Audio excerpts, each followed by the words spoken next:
আজকে বাংলাদেশের ইতিহাসে একটি স্মরণীয় দিন। ভারতীয় আধিপত্যবাদ মোকাবেলা করতে গিয়ে, রুখে দিতে গিয়ে নিজের জীবনকে বিসর্জন দিয়েছেন শরীফ ওসমান হাদি রহমতুল্লাহ আলাই। শহীদ ওসমান হাদি রহমতুল্লাহ আলাই উনি কি শহীদ হয়েছেন কিনা এ নিয়ে কিছু কন্ট্রোভার্সি চলছে।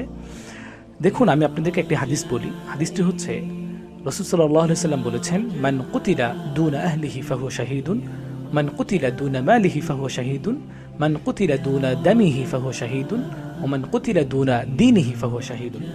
যে ব্যক্তি তার পরিবারকে রক্ষা করতে গিয়ে নিহত হন, যে ব্যক্তি তার সম্পদ রক্ষা করতে গিয়ে নিহত হন, যে তার ধর্মকে রক্ষা করতে গিয়ে নিহত হন, যে তার প্রাণকে রক্ষা করতে গিয়ে নিহত হন, সে হচ্ছে শহীদ। এখানে দেখেন, হাদি আমাদের দেশকে রক্ষা করতে গিয়ে তিনি জীবন দিয়েছেন। দেশটি হচ্ছে তার পরিবারের মধ্যে পড়ে। এখানে আহলুন শব্দটি, যেটা আমি বললাম পরিবার, এটি ব্যাপক একটি শব্দ।